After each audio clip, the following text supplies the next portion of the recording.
تو فورس استعمال کریں گے یا موومنٹ استعمال کریں گے؟ یہ بڑا مائنر سا ایشو ہے. آپ کہہ رہے ہوں گے کہ یہ کیا معاملہ ہوا, لیکن مائنر ایشو بڑا میجر ایشو جو ہے وہ بن سکتا ہے. اس لیے پی ٹی آئی کے اندرونی حلقے اس کو موومنٹ کہہ رہے ہیں, فورس نہیں کہہ رہے. اب دوسرا معاملہ یہ ہے کہ یہ کیسے ہوگا, کس طرح ہوگا. کہا جا رہا ہے کہ پتہ نہیں لاکھوں لوگ اس میں ممبر بنیں گے, جب وہ پتہ نہیں 72 جگہوں پہ وہ کیمپس لگائیں گے, 72 یا سم تھنگ کچھ انہوں نے فگرز جو ہے بتائے ہیں کہ خیبر پختونخوا میں یہ کیمپس لگیں گے. کیمپس میں وہ وہاں پہ ممبر بنائیں گے اور ممبر سازی کرنے کے بعد وہ اگلا لائحہ عمل جو ہے وہ دیں گے. اگلا لائحہ عمل مرکزی قیادت بھی دے گی اور خیبر پختونخوا میں سہیل خان افریدی اس کو لیڈ کریں گے. اب اگلا سوال جو امپورٹنٹ ہے, اہم ہے, وہ یہ ہے کہ جو کراچی اور بلوچستان تو ہیں ہی ہیں, لیکن پنجاب جو ہب ہے, مطلب اگر پنجاب اور اسلام آباد, مطلب پنڈی, اسلام آباد یا لاہور, یہاں پہ پی ٹی آئی ایک بہت بڑے پیمانے پر احتجاج کرتی ہے, پروٹیسٹ کرتی ہے, جلسہ کرتی ہے, لوگوں کو باہر نکالتی ہے. تو ہم نے دیکھا ہے کہ جو سپٹمبر, اکتوبر, نومبر 2024 ان 3 ماہ میں جو پروٹیسٹ ہو رہے تھے, احتجاج ہو رہے تھے, لانگ مارچز ہو رہے تھے, ڈی چوک آ رہے تھے, تو اس کے تحت حکومت کے اندر ایک پینک موجود تھی. ایک حکومت کے اندر ایک ڈر, خوف جو ہے وہ کسی نہ کسی صورت میں ہمیں جو نظر آ رہا تھا کہ گورنمنٹ جو ہے وہ پینک کر گئی ہے, اور وہ کبھی جی ٹی روڈز بند ہوتی تھیں, کبھی موٹر ویز بند ہوتی تھیں, اور یہ ساری چیزیں ہمیں نظر آ رہی تھیں. تو پنجاب میں کیا ہوگا؟ پنجاب کے حوالے سے پی ٹی آئی نے ابھی تک کوئی اعلان نہیں کیا. خیبر پختونخوا کا اعلان ہو چکا ہے, اگرچہ خیبر پختونخوا کا اعلان نہ بھی ہوتا تو وہاں سے جلسے, جلوس, احتجاج کے لیے لوگ ویسے ہی نکل آتے ہیں. اس کی وجہ یہ ہے کہ وہاں کی پولیس انتظامیہ وہ خیبر پختونخوا حکومت کی اپنی ہے, وہ ان کے خلاف ایکشن نہیں لیتی جو ایکشن ہمیں پنجاب اور اسلام آباد یا سندھ, کراچی یا دیگر صوبوں میں, دیگر جگہوں پہ نظر آتا ہے. اس لیے سب سے بڑا جو امتحان وہ پنجاب والا ہے. پنجاب کا میں نے پوچھا تو انہوں نے کہا کہ پنجاب کی جو قیادت ہے وہ اعلان کرے گی کہ انہوں نے کیسے اس کو لینا ہے. اس کے وجہ انہوں نے یہ بتائی کیونکہ پنجاب میں جیسے ہی باہر نکلتے ہیں تو ایف آئی آر, 780 کی ایف آئی آر, گرفتاریاں, نامعلوم میں گرفتاریاں. پھر سب سے بڑا جو بحرانی ایک کیفیت مجھے لگ رہی ہے وہ یہ ہے کہ جو تھانہ سیکریٹریٹ ہے اسلام آباد کا, وہاں 18,000 لوگوں پہ ایف آئی آر ہے. یعنی کہ اس میں معلوم کچھ لوگ لکھ کے انہوں نے دیگر میں جو ہوتا ہے نا وہ نامعلوم میں وہ 18,000 ہے.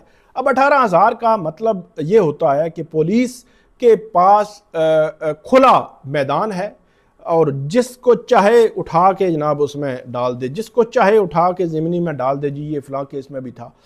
تو تقریباً 2.5 درجن کے قریب پنڈی اور اسلام آباد کی نومبر 2024 کی مقدمات ہیں. تو ان مقدمات میں وہ ڈال سکتے ہیں. تو یہ ایک بڑا میجر جو ایشو ہوگا اس سارے معاملے میں وہ پی ٹی آئی کے اس لانگ مارچ کو وہ بھی ہے. اب پنجاب میں اس طرح ابھی اناؤنسمنٹ نہیں ہوئی کہ کیسے لے کر چلنا ہے. اسلام آباد میں اناؤنسمنٹ نہیں ہوئی کہ کیسے آپ نے ہینڈل کرنا ہے. مرکزی اناؤنسمنٹ ابھی تک نہیں ہوئی. وہ کہتے ہیں کہ بڑا پلان ہوگا اور اب کی بار ہم بغیر نتیجے کے واپس نہیں جائیں گے. تو وہ بھی اناؤنسمنٹ نہیں ہوئی کہ انہوں نے آنا ہے, کیسے آنا ہے. پھر سلمان اکرم راجہ صاحب کہتے ہیں کہ ہر چوک ڈی چوک. اچھا میں اس حوالے سے ایگری نہیں کرتا. اس کی وجہ 8 فروری سے پہلے بھی یہ نعرہ تھا کہ ہر چوک ڈی چوک ہوگا. جب آپ یہ نعرہ لگاتے ہیں تو آپ کے جو ہے وہ فرض کریں کہ بڑے پوائنٹس پہ 10,000 تو نہیں 2,000 بندہ ہوتا ہے, چھوٹے پوائنٹ سے آپ کے 200-400 بندہ ہوتا ہے, تو ان کا کوئی امپیکٹ کریٹ نہیں ہوتا. 8 فروری کا ایک بہت بڑا احتجاج کا اعلان جو تحریک تحفظ آئین پاکستان ہے ان کے پلیٹ فارم سے ہوا تھا, اس کا کوئی امپیکٹ نہیں ہوا. اب آپ کہیں گے کہ احتجاج تو ہوا, احتجاج بالکل ہوا تھا. وہ احتجاج شروع ہوا صبح اور شام ختم, کوئی امپیکٹ نہیں, حکومت کوئی پینک. یہاں ہمارے ہاں معاملہ یہ ہے کہ جب تک کہ گورنمنٹ کو ڈر نہ ہو, خوف نہ ہو, پینک میں نہ ہو, وہ آپ کے ساتھ آ کر مذاکرات بھی نہیں کرے گی. ہم سن رہے تھے کہ 8 فروری سے پہلے جو 2 دسمبر کو ملاقاتیں بند ہوئی تھیں وہ 8 فروری کے بعد وہ ملاقاتیں بحال ہو جائیں گی. لیکن 8 فروری کیا 8 مارچ بھی گزر گیا اور آج 24 مارچ ہے, یعنی کہ اس کو گزرے ہوئے بھی تقریباً 1.5 ماہ ہو چکا ہے, لیکن وہ ملاقاتیں تو بحال نہیں ہوئی. پھر جو اسپیکر جو اپوزیشن لیڈر تھے دونوں ایوانوں کے وہ بن چکے، کچھ بحالی نہیں ہوئی، مذاکرات کی بحالی نہیں ہوئی. ایون یہ ایران اور افغانستان والے ایشو پہ جو in camera briefing prime minister office میں ہوئی اس کے حوالے سے انہوں نے کہا تھا کہ پارلیمان کو بریف کریں، تو وہ بریفنگ بھی نہیں ہوئی. تو ملٹیپل ایشوز ہیں، حکومت بالکل ریلیکس ہے، سکون میں ہے، بالکل کوئی پریشانی میں نہیں ہے.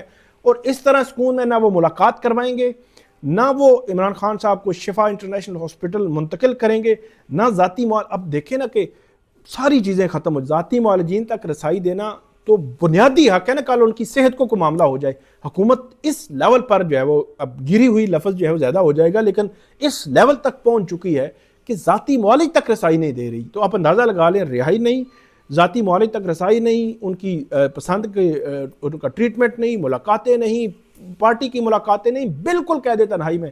ایک جو ہے وہ 2 دسمبر کے بعد، یہ ابھی عید کے دوسرے دن قاسم خان جو ہے ان کا ٹویٹ آیا، تو 2 دسمبر کے بعد پہلا پیغام تھا جو ابھی جو ہے وہ آیا ہے 2 دن پہلے. تو اس سے آپ اندازہ لگا لیں کہ جب پینک نہیں ہوگی، ڈر خوف نہیں ہوگا، تو وہ مذاکرات بھی نہیں کریں گے، آپ کو کچھ بھی نہیں دیں گے. تو یہ حالت اس حکومت کی ہو چکی ہے. تو جب تک کہ بھرپور احتجاج نہیں ہوگا، بغیر ڈر خوف کے احتجاج نہیں ہوگا، تو تب تک پی ٹی آئی اپنے وہ مقاصد حاصل نہیں کر سکتی جو وہ حاصل کرنا چاہتے ہیں. حکومت کا ہاتھ اوپر ہی رہے گا. اس کے ساتھ ہی جو حکومت ہے اب مزید آگے بڑھ رہی ہے. 26ویں اور 27ویں آئینی ترمیم کے بعد 28ویں آئینی ترمیم کا بھی جو ہے وہ اب تیاری ہو رہی ہے. اور رانا ثناءاللہ صاحب نے ایک انٹرویو میں کہا ہے کہ 28ویں آئینی ترمیم کے حوالے سے اور جو 18ویں ترمیم ہے اس میں جو ہے وہ ترمیم کے حوالے سے جو پیپلز پارٹی ہے اس کے ساتھ مذاکرات ہو رہے ہیں، اور جب چیزیں آگے بڑھیں گی تو 28ویں ترمیم بھی ہم لے آئیں گے. اب تو ان کو مسئلہ ہی نہیں ہے. جو ہماری جوڈیشری ہے اس نے وہ کام کیا ہے 8 فروری الیکشنز کے بعد کہ وہ ساری مخصوص نشستیں اٹھا کے ان کی جھولی میں رکھ دیں. اب 2/3 میجارٹی ان کے پاس ہے، جب چاہتے ہیں، جیسے چاہتے ہیں، جس طرح چاہتے ہیں وہ ترمیم لے کر آ جاتے ہیں، آگے بڑھ جاتے ہیں. اور اب 28ویں ترمیم کے لیے بھی حکومت تیاری کر رہی ہے. اور 26ویں اور 27ویں ترمیم میں حکومت نے کمزور کیا کس کو؟ نظام انصاف کو.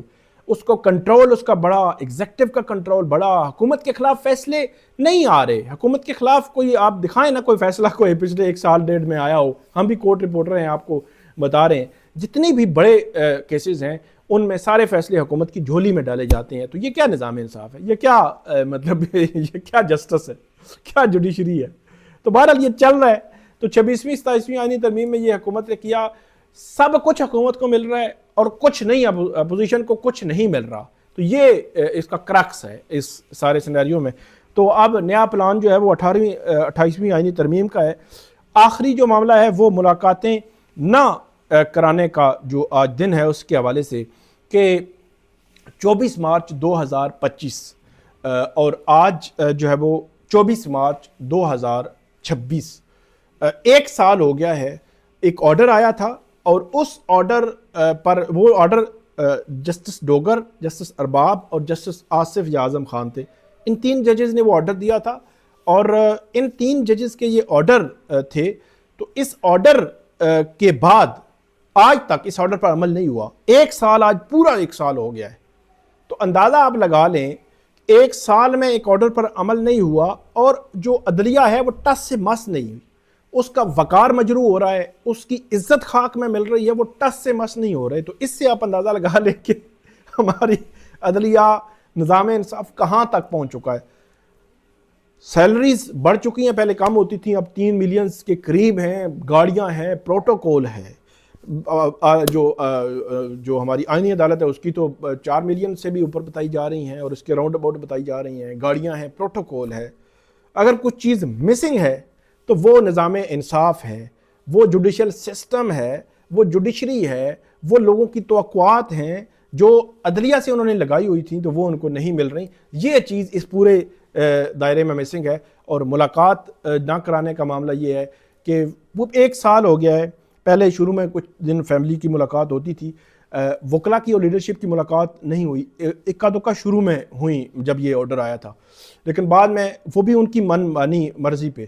تو آرڈر کنسنٹ آرڈر تھا، مطلب پی ٹی آئی کے ایک جو کمیٹی تھی اور دو تین لوگوں کی کنوینئر سے، اور اڈیالہ جیل کے حکام نے ایگری کیا تھا کہ منگل جمعرات کو ملاقات ہوا کرے گی، اس پہ عمل درآمد ابھی تک نہیں ہوا، اور اب تو بہنیں جاتی ہیں، دھرنا دیتی ہیں اور واپس آ جاتی ہیں، اور کبھی واٹر کینن بھی اس پر استعمال ہوتا ہے، لیکن آرڈر پر عمل نہیں ہو رہا۔ تو اندازہ لگا لیں کہ ہماری جوڈیشری، ہماری عدلیہ کس نہج پر جو ہے وہ پہنچ چکی ہے۔ آپ کو مزید بھی اپڈیٹ کرتے رہیں گے، ہمیں فیڈ بیک دیجیے گا۔ اللہ حافظ۔